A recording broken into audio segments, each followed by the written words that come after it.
Grieve साध साध सब नेक हैं, आप अपनी ठोरी।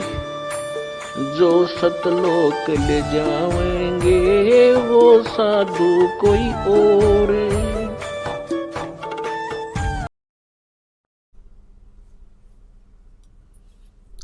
सेठ रहता था और उसने अपने गुरुजी से जो ज्ञान प्राप्त किया था उससे ये पता लग गया था कि भाई अब ये व्यवसायिक जो लोग होते हैं ये इन्हें देखा करें कि भाई कहाँ मुझे लाभ होगा, इन मोक्ष से कोई लेना देना नहीं होता। तो उसने ये पता पूछ लिया अपने गुरुजी से जब सत्संग कर रहे थे, फिर बाद में पूछा कि गुरुजी यूं कहते हैं कि जैसे इस जन्म में किसी ने किसी से पैसा ले लिया और वो नहीं दे सका तो अगले जन्म में वो 1000 गुना करके वापस देना पड़ेगा। कहा बेटा ऐसा ही होता है। तो उस लाला जी ने क्या कराया, अपना बोर्ड लगा दिया दुकान के आगे कि भी कर्ज ले जाओ, जिसने कर्जा चाहिए, किसी ने लोन चाहिए ले सकता है, लेकिन अगले जन्म में लूंगा, इस जन्म में लूं कोई ना। अब ये जो पैसे के पुजारी होते हैं ये इसे इतनी गिरजैन की वृत्ति बताते हैं। एक लाला जी मर गया, यम के दूत पकड़ के ले गए तो उससे पूछने लगे भाई तेरे को पहले स्वर्ग में भेजा या नरक में, क्योंकि तेरे इतने पुण्य इतने पाप। नो बोला दोनों के बीच में बिठा दे, नो उनके भी आओगे गा कर, नरक वाले भी आओगे, दोनों के बीच में बिठा दो मैंने। यानी वहां भी अपने बिजनेस पॉइंट व्यू से ही सोचा उसने। तो इसी दृष्टिकोण से उस लाला जी ने अपने गेट पर यह बोर्ड लगा रखा था कि अभी इस जन्म जो कोई लोन लेगा तो अगले जन्म में लूंगा उससे। दो ठग थे, उन्होंने वो बोर्ड पढ़ लिया, वो चले थे चोरी चारी करने, उन्होंने बोर्ड पढ़ लिया। दोनों बतलाए रही साहब मूर्ख, हमने तो पहली बार देखा है, मेंटल तो नहीं है। अब उससे बात करी भाई लाला जी हमने 200 रुपये कर्ज दे दे। बोला ले ले भाई। वो पक्का करे थे, वो कहने लगे भाई देखा हम तो जल्दी देवांगे, व्यवहार के पक्के आदमी है।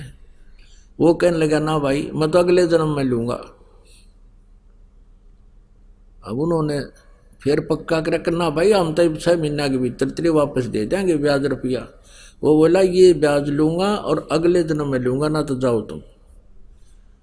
तो उन्होंने सोचा अच्छा भाई ले अगले जन्म में ले, उन तो ठगना था ही वो।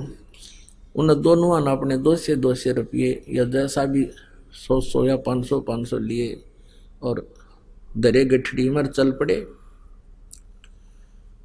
आगे वो चलते जा रहे थे, एक गांव के बाहर एक तेली का घर था। पहले तेली होते थे, कोल्लू चला करते थे बैल से, और उसमें सरसों पीड़ा करते थे और तेल बनाते थे। उस तेली के एक बैल तो चल रहा था, कोल्लू चला रहा था, एक वहां खड़ा था पेड़ से बांध रखा था। तेली किसी कामवश गांव में गया हुआ था, वो दोनों वहां रुक गए, जलपान कर ले, पानी पी लेते हैं। उन्होंने पानी पिया तो दोनों बैल बतलावे थे, आपस में बातें कर रहे थे। अब जो उसमें कोल्लू में उसने पूछा जो बैल खड़ा था कि भी तेरा कितना लेन देन इस तेली के साथ बचा है। अब वो खड़ा बैल कह रहा है कि अभी कल जो है ना एक व्यक्ति आएगा और मुझे इससे मोल ले जाएगा 200 या 400 रुपये में। वो उस तेली का वो इतने पैसे मांगता है, और वो जो मुझे लेने आएगा वो मेरे 1200 रुपये मांगता है। उसके सारा हिसाब किताब लाकर 1200 रुपये ब्याज ब्यूज के हो रहे हैं। और वो फिर क्या होगा, मुझे यहाँ से ले जाएगा। आगे एक राजा ने हाथियों का युद्ध करवा रखा होगा आपस में भिड़ंत, और उसमें इनाम रखा होगा 12 रुपए का रखा हुआ है। मुझे वो ले जाएंगे, उनका वो तमाशा देखने लग जाएंगे हाथियों के झगड़े लड़ाई को, और मैं उस हाथी को हरा दूंगा जिसने सबको पराजित कर दिया होगा, और फिर मुझे 1200 रुपये का इनाम मिलेगा मेरे उस मालिक को जो यहाँ से ले जाएगा। मेरी मृत्यु हो जाएगी, मेरा और उसका हिसाब बराबर हो जाएगा। भाई मैंने पिछले जन्म में उसने जो ना 20 रुपये लिए थे, आज वो 1200 हो गए।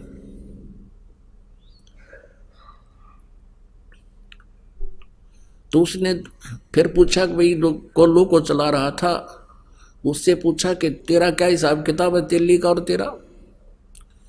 उसने कहा भी मेरा और इसका हिसाब पूरा होने वाला है और मैं ये घंटे 2 घंटे में मर जाऊंगा। इतने में वो तेली आ गया और उनका कलेजा हिल गया।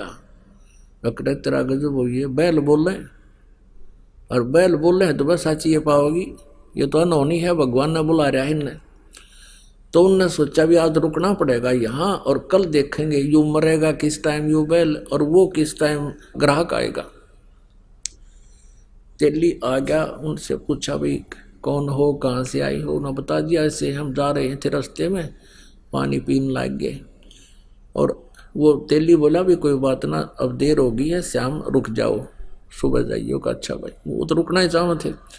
2 घंटे के बाद वो बैल जो चल रहा था उसकी मृत्यु होगी, जो कोल्लू चला रहा था।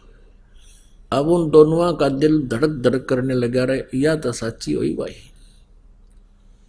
उधर से अगले दिन सुबह एक व्यक्ति आया और उस तेली से कहने लगा भाई कोई बैल बता मुझे, या तेरे पास होता है बैल दे। अब तेली का ये डर हो गया कि भाई चलता चलता बैल मर गया, कोई बीमारी आ गई पशुओं में, और इसने बेच दे जल्दी तो दूसरे को भी और लाऊंगा कोई। उसने उसके 500 400 100 200 जैसे रुपये मांगे और उसने दे दिए। वो दोनों जने अपनी वहाँ पोटली कड़क कर बांध गए, उस बैल लेकर गया था उसके साथ साथ चल पड़े। ये और देखेंगे वहाँ पर ये बताए थे इन्होंने कि बैल हाथी को हराएगा। वहाँ क्या हुआ कि वो जाके खड़े हो गए, दंगल लगा हुआ था, हाथी आपस में कुश्ती कर रहे थे, एक हाथी सबको पराजित करता हुआ चल रहा था, और लास्ट में वो अकेला खड़ा हो गया कि और लाओ वे जिसका कोई हाथी हो, गुड़ाओ इसके साथ, ये केसरी हो गया। वो जाकर खड़े होकर तमाशा देखने लग गया। बैल पकड़ रखा था रस्सा हाथ में, वो बैल हाथ से रस्सा छुटा के हाथी की तरफ भाग लिया। लंबे लंबे सींग थे पहने पहने। हाथी ने उसका सूंड मारा, वो सूंड लग गया, सींग फंस गया सूंड में, और हाथी मारा किल की चंगाड़ और बाज गया। हाथी का सूंड में दर्द बहुत होया करे। हाथी किलकी मारा, रो और लीद कर, उसने सोची मेरा निकी आ गया सिंगाड़ा, हाथी भाग गया। तो वो विजयी हो गया बैल। 1200 रुपये राजा ने इनाम दे दिया। वो 1200 रुपये उनके पास आए, उस बैल वाले के पास, उसी समय बैल की मृत्यु हो गई। अब वो दोनों जने उनके पैरों तले की जमीन खिसकन लगी, क्या तो बूंदी बनेगी, बैल बनना पड़ेगा इस लाला जी का जिसके पैसे ले आए हम। वो दोनों वापस आ गए। अगले दिन 9 के 9 दोनों ने पैसे रख दिए। सेठ जी अपने पैसे पकड़े, ये मारा पनी उठा ही पे। लाला जी ने ठाकर बाहर गली में फेंक दिए, अकमार मेरे लेखे कितने ले जाओ, हम ना, मैं ना लूँ, अगले जन्म में लूँगा। और वो ठाठा उल्टे धरे, उसके हाथ जोड़े, लाला जी माफ कर दे, अगले जा, मैं ना लूँ कती भी। वो बाहर फेंक गए। उन्हें सोची बड़ा साका होया भाई। अब वो उठा कर उसने वैसे तो गिरे क्यों कर, क्योंकि देना पड़े, वो तो बहुत सुरक्षित रखने पड़े उनको, कदे को छीन भी ना ले जा, थारे थे बचाव रखे। तो उसने सोचा भी साधु संतों के पास इसका कोई समाधान होता है। एक संत कहीं बैठा था, वहां पहुंच गए और कहने लगे महाराज जी हम एक कसूते संकट में फंस गए, कोई समाधान बताओ। सारी कहानी बता दी। अब वो संत बोला, भाई एक काम करो, इसका कोई धर्म पुण्य में ला दो उस लाला जी के नाम पे। तुम यूं करो, एक धर्मशाला बनवा दो मेन रास्ते पे, और एक कुआं बनवा दो, उस पर लिखवा दो लाला जी उस सेठ का नाम के उसके नाम की धर्मशाला। और तुम यूं करियो, उसमें किसी को रुकने मत देना और ना उस कुएं में तो पानी किसी को पीने देना। बोला जी फिर क्या होगा? फिर तुम मैं बताओगे क्या होगा, और जो मैं कहूँ इतना कर दो। अब वो ने सोचा भी महात्मा ने जो कहा है तो बात फिर ये जाना आगे क्या होगा। उन्होंने एक मेन रास्ते पर जो स्टेशन से उतरकर गांव को आता था, स्टेशन से उतर करके जो यात्री आते थे उस नगर के स्टेशन 2-3 किलोमीटर की दूरी पर था नगर से, उसके बीच में बनवा दिया। उसके मतलब 2-2.5 किलोमीटर था तो 1.25 किलोमीटर दूरी पर बना दिया, और वो कुआं बना दिया, एक धर्मशाला बना दी, लिख दिया वो लाला जी का नाम जिस पर उन्होंने लोन लिया था, उधार ली थी। अब वहाँ यात्री आवे और पानी पीने या थोड़ी देर विश्राम करने के लिए धर्मशाला की तरफ जाऊं, वो दोनों लकड़े लठ ले लेकर, खबरदार दे यहाँ आगे होता है, चलो यहाँ से। तो वो कहने लगे, भाई क्यों तुमने धर्मशाला बनवा रखी, कुआं बनवा रखा, तो रुकने क्यों नहीं देते, जल क्यों नहीं पीने देते? हकीम लाला जी ने पूछ लो भाई, इसने मना कर रखा है कि यहाँ हम दोनों नौकर छोड़ रखे हैं और कह रखा है ना इसमें किसी को रुकने देना, ना इसमें पानी पीने देना किसी को। इमाम आदमी ने बोले, बड़ा मूर्ख आदमी, इतना पैसा ला दिया और फिर किसी को यहाँ टिकने भी नहीं देते। आयो यो कैसा लाला जी, वह सब गाड़ी देते जाओ। एक दिन उसका समधी आ गया, उसके लड़की ब्याह रखी थी, वो समधी भी आया, उसने देखा पढ़ा अको हो तो अपने ही रिश्तेदार का बनवाया हुआ है, और अच्छी मरोड़ इसी में पहुंचा, चला उधर को। वो दोनों लकड़े लठ ले गए, खबरदार जो इधर आया है। वो कहने लगा, अरे क्या बात भाई, मैं इसका रिश्तेदार हूँ। ने बोला, बाहर चल, तू किससे का रिश्तेदार हो? इसने ये कह रखा इस सेठ ने कि इस धर्मशाला में कोई रुक नहीं जा और इस कुएं से कोई पानी नहीं पी ले, हमारी ड्यूटी ला रखी। वो कहने लगा, रही बड़ा नालायक आदमी, मैं तो इसको बहुत अच्छा आदमी समझूं था रिश्तेदार को, ये तो जमा दुष्ट इंसान है, हैं? बता, प्याऊ बनवा रखी, कुआं बनवा रखा, धर्मशाला बनवा रखी, किसी को रुकने नहीं दे रहा। वो आया फिर अपने रिश्तेदार के घर आना ही था उसने, तो उसने उससे कहा, रे तू बड़ा नकम्मा आदमी, क्यों तो इतना पैसा लगावा था, तने वहाँ कितने पैसे लगा रखे, धर्मशाला बनवा रखी, कुआं बनवा रखा, और वो 2 मस्टंडे छोड़ रखे, तन ना पानी पीने देते किसी ने और ना वहाँ रुकने देते, फिर क्यों इतना पैसा बर्बाद किया, तेरी बुद्धि खराब होगी क्या? अब उन्होंने सोचा, भाई कौन सा, कहाँ धर्मशाला है, कौन सा कुआं है। वो काफी देर सोचता रहा, क्या बात है, क्या कह रहे हो आप? कह के मैं झूठ रहा हूँ, तेरा नाम लिख रखा और तेरे नाम से धर्मशाला बनवा रखी, कुछ लाला जी ने धर्मशाला बनवा रखी है, उसी ने ये कुआं बनवा रखा है, और वहाँ 2 खड़े हैं, वो लठली है, इन्हों किससे निहान दें, लाला जी ने कह रखी है। उसने सोची, देखूं तो कहाँ, वो उस दोनों जने आए, देखे तो वह खड़े सामने लठले। वो जान गया कि ये तो भाई मेरी बेइज्जती करवा दी ने। तो कहने लगे, भाई तुम क्यों कर पीछा छोड़ो मेरा। वो सेठ बोला, ने बोला, मारी वो कलम तार दे और कह दे मेरे आए हो लिए। भाई ये 2 जोड़े हाथ, मैंने तुम्हारे अपने लोन खत्म कर दिया और मान लिया भाई तेरा, तुम्हारे सारे पैसे आ गए, मेरी बेइज्जती ना करो तुम। तो वो अपना गए और फिर मजदूरी करके अपना गुजारा किया, साधु संतों से उपदेश लिया, भक्ति की, कल्याण करवाया। तो पुण्यात्माओं, ये सत्कर मान लेना, भले ही आपको एक दंत कथा लगे, लेकिन ये आपके हृदय में उतर जानी चाहिए। आज क्या हालत है जीव की। तो इस प्रकार जब अध्यात्म ज्ञान हो जाएगा आपको, आप ये गलती नहीं कर सकते हैं। ये दास देख रहा है, पहले शराब पिया करते थे, ताश खेला करते थे, दुनिया ने लूटा करते थे, 2 के 20 बनाया करते थे, चाहे कोई दूध बेचा था या कोई दुकानदार था, और दूनी बिरान माटी हो रही थी उनकी।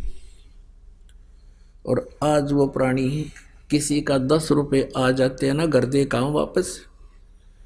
एक बहन बता रही थी कि मैंने एक लाला जी से कपड़ा लिया, उसने रेट बताया, कम बत्ती करके जो हमारा फाइनल रेट हुआ वो 200 रुपये का हुआ, और मैंने उसको 1000 का नोट दे दिया, उसने मेरे को 1250 रुपये वापस दे दिए, क्यों करके उसका धोखा लगा। तो मैंने उस टाइम तो ध्यान रहा नहीं, और घर आके देखा कि मैं तो इतना का सामान लाई हूँ और इतना पैसा मेरे पास, ये फालतू आ गया सेठ का। अगले दिन गई और उसके वापस पैसे दिए उसने, जितने भी वो फालतू थे। वो उसके मुंह का नहीं देखा, ए बेटी तू तो देवी उतर रही है, यहाँ तो ठा ले जा, वापस देने की बात दूर से। जब दाव लग जाता कि मैं और भी ठा ले जा लोग, और तू वापस देने आ गई, मेरा तो याद भी ना थे। तो पुण्यात्माओं, इस प्रकार फिर आप के पास किसी का एक नया पैसा भी हजम नहीं हो सकता। आत्मा नहीं मानना आपकी, क्योंकि इसको पता है फिर के दुर्गति होगी